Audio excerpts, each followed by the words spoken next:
2022년 1월 12일 오늘은 골로새 3장 3절로 4절 말씀으로 우리가 영원히 사는 것을 믿습니다. 이러한 제목으로 우리 사도 신경의 믿음의 고백 마지막 결론의 순서가 되겠습니다. 기독교 신앙의 핵심은 복음이고 복음의 핵심은 우리 주 예수 그리스도의 십자가의 죽음과 부활입니다. 부활은 누가 창작하거나 만들어낸 것이 아니라 예수님께서 이 땅에서 십자가에서 죽으시고 죽음을 이기시고 부활하셔서 제자들과 많은 사람들 앞에 나타나셨고 보이셨고 그리고 제자들이 체험했던 경험했던 사실이고 진리입니다. 처음에 사람들은 십자가의 죽음으로 모든 것이 끝난 줄 알았지만 그러나 약속대로 말씀대로 성경대로 죽음의 권세를 무찌르시고 부활하신 부활의 첫 열매가 되셨습니다. 누가복음 24장 39절에 내 손과 발을 보라. 그리고 나인 줄 알라. 나를 한번 만져봐라. 영은 살과 뼈가 없으되 너희 보는 바와 같이 나는 있느니라고 말씀하십니다. 부활하신 예수님은 몸이 없는 형체가 없이 이렇게 떠돌아다니는 유령이 아니었습니다. 분명히 몸을 가진 한 인격이셨고 그러나 육신의 몸일과는 약간 다른 그런 특별한 면들이 있었음을 보게 됩니다. 부활하신 주님이 처음에 상처가 그대로 남아 있었던 것 어찌 보면 우리 성도가 누리게 될 부활과는 약간 성격이 다른 것을 생각해 볼 수 있습니다. 영광된 이후에 아마 모든 것이 완벽하게 회복되었으리라 믿습니다. 그러면 과연 성도는 어떤 모습으로 부활을 할 것인가? 죽었던 당시의 모습으로 부활한다면 천국은 시녀들로 가득 차 있을 것입니다. 만약 사고로 죽었거나 장애로 평생 고생했던 분들이 그대로 부활의 몸을 입고 나온다면 그것이 어떻게 영광된 부활이라고 할 수 있겠습니까? 영광된 부활의 몸은 이 땅에 살면서 수많은 어려움과 고통과 수치심과 부끄러움을 당했던 그 몸이 완전히 치유되고 보상을 받아서 영광된 몸을 가진 인격으로 하나님 앞에 서게 될 것이니 얼마나 감격적이고 기쁘겠습니까? 신학교 입학시험에 한 목사님이 물었습니다. 당신은 영생이 무엇이라고 생각하나? 영생은 죽지 않고 더 이상 사망이나 죽음이나 어둠이 없는 곳에서 영원히 사는 것 아닐까요? 얼버무리면서 대충 그런 이야기를 답변했습니다. 그때 그 목사님은 목회를 하신다는 분이 영생을 모르면 되겠습니까? 자, 그러면 제군 신약 성경을 펴고 요한복음 17장 3절을 읽어보게. 그래서 펴서 읽어보았더니 영생을 이렇게 정의하고 있었습니다. 영생 곧 유일하신 참 하나님과 그가 보내신 자 예수 그리스도를 아는 것이니이다. 참 하나님을 아는 것이고 참 하나님께서 보내신 예수 그리스도를 아는 것, 영생이란 관계입니다. 우리가 이 땅의 사람들을 보면서 예수님 안에 있는 것과 예수님 밖에 사는 인생이 얼마나 다른가? 예수님과 관계 있는 삶과 예수님과 관계 없는 삶의 차이를 바라볼 수 있어야 될 것입니다. 우리가 예수 그리스도 안에 거함으로 말미암아 우리가 누리게 될 인생의 과거와 현재와 미래와 영원까지 어떻게 달라지는가? 그것을 성경은 말씀하고 있습니다. 바울은 그러기에 골로새 3장 3절로 4절 말씀에 담대히 영생에 대해서 이렇게 외치고 있습니다. 이는 너희가 죽었고 너희 생명이 그리스도와 함께 하나님 안에 감추어졌습니다. 우리 생명이신 그리스도께서 나타나실 때, 우리의 생명이신 그리스도께서 나타나실 때 너희도 그와 함께 영광 중에 나타나리라. 우리 인생은 죽음으로 폐기 처분되는 것이 아닙니다. 우리가 이 땅에 살아갈 때 많은 고난과 어려움이 있습니다. 그러나 우리의 참된 생명은 예수 그리스도 안에 감춰져 있었습니다. 우리 주님이 재림하실 때 부활의 영광된 몸으로 우리는 다시 살아날 것입니다. 왜냐하면 예수 그리스도 함께 하나님 안에 감춰졌기 때문에 그렇습니다. 그것이 우리의 생명, 부활의 생명입니다. 그러기에 그날이 되면 눈물과 수치와 모든 고통들이 다 사라질, 더 이상 수치를 당하지 않습니다. 그곳에는 오직 찬양과 감사, 기쁨과 영광이 충만한 놀란 그 영생을 누리는 것이 바로 하나님의 나라가 아니겠습니까? 그러면 영원히 살게 될 부활의 몸은 어떤 몸일까? 사람들은 영생, 하나님 나라 보링할 거다 그렇게 생각하는데 그렇지 않습니다. 성경에 우리가 피상자 알려진 면들만 종합해 보아도 부활의 영광된 몸은 얼마나 놀라운지 남녀의 구분이 없습니다. 시집가고 장가가지 않습니다. 그래서 천사와 같은 신령한 몸이고 썩지 않을 몸으로 입기 때문에 영원한 것입니다. 더 이상 몸이 아프지 않습니다. 병 걱정이 없습니다. 살과 뼈가 있고 음식도 맛있게 먹습니다. 영원히 건강한 것. 또한 문이 닫힌 그 다락방에도 부활하신 예수님이 나타나셨던 거 보면 시간과 공간을 초월한 그런 모습. 어찌 보면 사이파이에서 보는 것처럼 부활의 몸은 굉장히 빠르게 움직일 수 있을지도 모릅니다. 당시 제자들이 부활하신 주님을 알아보았던 것을 보면 생전에 있었던 어떤 모습은 그대로 간직하는 것처럼 보이는데, 그러나 처음 부활의 현장에 나타난 여인들이나 그 주님의 만났던 엠마 도상의 두 제자들이 부활하신 주님을 몰라보았거든요. 이걸 보면 영광된 몸은 상당히 다른 점도 있다.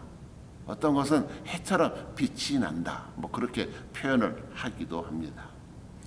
이 세상에 아무리 맛있는 음식이라도 스테이크 한 이틀만 먹어본다, 6끼 사람이 질리고 말 것입니다. 아무리 세상이 좋은 것이랄지라도요, 오래가면 지루할 수밖에 없습니다. 그러나 성경은 영원한 하나님 나라에 대해서 뭐라고 얘기를 하고 있습니까? 요한계시록 21장 1절에 보면 내가 새 하늘과 새 땅을 보니, 5절에는 내가 만물을 새롭게 하노라. 하나님 나라는 결코 보링하지 않습니다. 왜냐하면 매일매일 순간순간마다 새롭습니다. 새로움을 주는 나라입니다. 지루할 수 없는 나라입니다. 환희와 감동과 기쁨이 충만한 것입니다. 마치 어린아이는 어떻습니까? 조그맣게 깨진 사금팔이를 하루 종일 재밌게 놉니다. 무지개를 바라보면서 무지개를 따라갑니다. 작은 것에 기뻐하고 즐거워하고 감격합니다. 그러나 나이가 들면서 우리의 그런 감동이 사라질 때가 많습니다. 왜냐하면 우리가 죄인이기 때문에 그렇습니다. 그러나 성령에 충만하면 모든 것이 새롭고 모든 것이 기쁘고 모든 것 속에 하나님의 손길이 보입니다. 그러게 은혜 받고 나면 가로수가 정말 새롭게 보이고 나에게 말하는 것 같고, 언제 저렇게 가로수가 저렇게 컸지? 아, 하나님이 나를 위해서 심어 놓으셨구나. 도저히 어린아이가 이렇게 무한한 상상력이 있는 것처럼 예수 그리스도 안에서 나이를 초월해서 이렇게 어린아이와 같은 그런 마음, 바로 천국에 들어가는 믿음의 성도의 축복을 말씀해 주고 있습니다. 영원한 하나님의 나라, 예수 그리스도의 그 무한한 관계를 통해서 땅에서 살아가면서 많이 힘들고 믿음으로 살아가지만 고난과 역경이 많이 있습니다. 그러나 우리는 그러기에 이러한 영원한 영생의 산 소망이 있기 때문에 이 땅에 목숨 걸지 않습니다. 그럼에도 나의 주어진 환경, 나의 주어진 장소, 나의 주어진 가정과 교회와 생업을 통해서 최선을 다합니다. 왜냐하면 주님께서 나에게 맡기신 구역은 아름다운 것이고 나에게 분명한 소명을 주셨음을 알기 때문에 그렇습니다. 세상에 목숨 건다는 것은 영혼에 대한 소망이 없기 때문에 그렇지 않습니까? 전능하사 천지를 만드신 하나님 아버지를 믿습니까? 무엇을 두려워하십니까? 십자가에 못 박혀 돌아가시고 부활하신 그 예수님을 믿습니까? 왜 걱정하십니까? 오늘도 나와 함께 하시는 성령 하나님의 사역과 능력과 권세를 믿으십니까? 왜 낙심하십니까? 왜 절망하십니까? 우리가 비록 이 땅에서 많이 힘들고 어렵게 살아갔지만 우리에게는 세상에 빼앗아갈 수 없는 천국 소망을 가진, 우리는 영생의 산 소망을 가진 하나님의 천국 백성입니다. 어떻게 살아야 할까요? 골로새 3장 2절을 말씀합니다.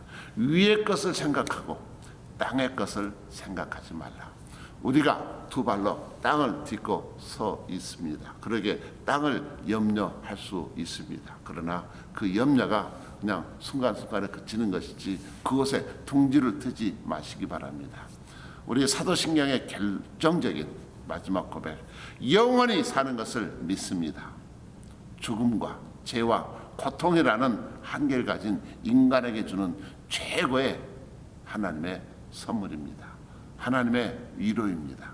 과거 2000년 동안 믿음을 가졌던 우리 믿음의 선배들, 사도신경을 믿는 신앙 고백 가운데, 믿음 가운데 현실의 고난과 역경을, 심지어는 죽음의 자리의 위험까지라도 극복하며 끝까지 믿음의 경주를 갔습니다.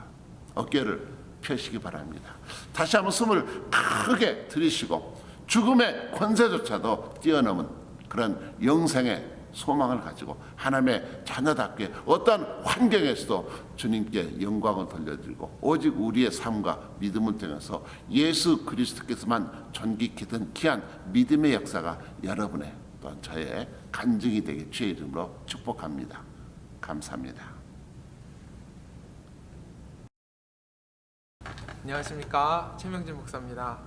네, 오늘은 제가 특별하게 특송을 준비했는데 제목은 순자의 고백이라고 합니다.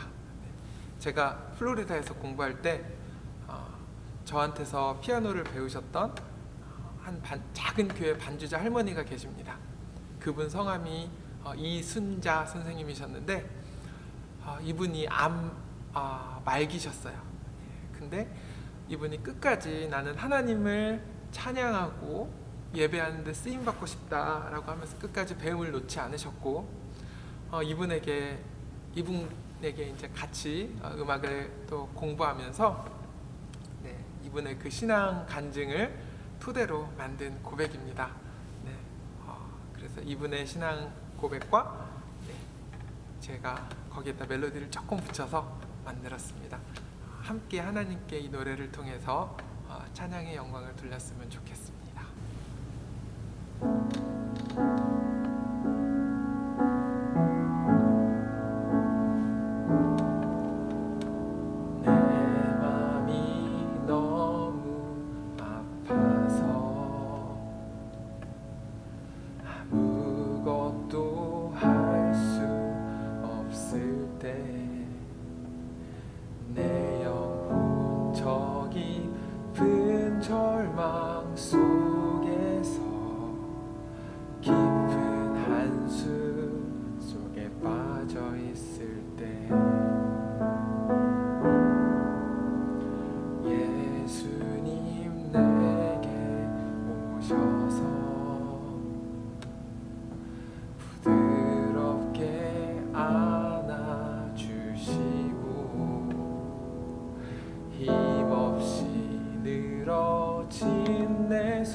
내게 주신 그 약속 붙잡고 나의 하나님 나의 하나님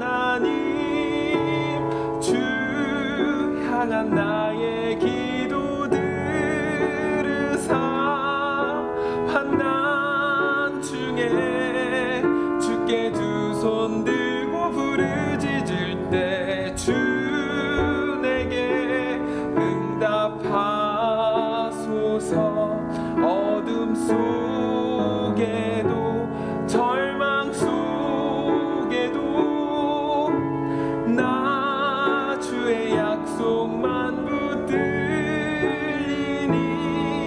내 하나님 나의 연약함 잘 아시오니 나를 도와주소서.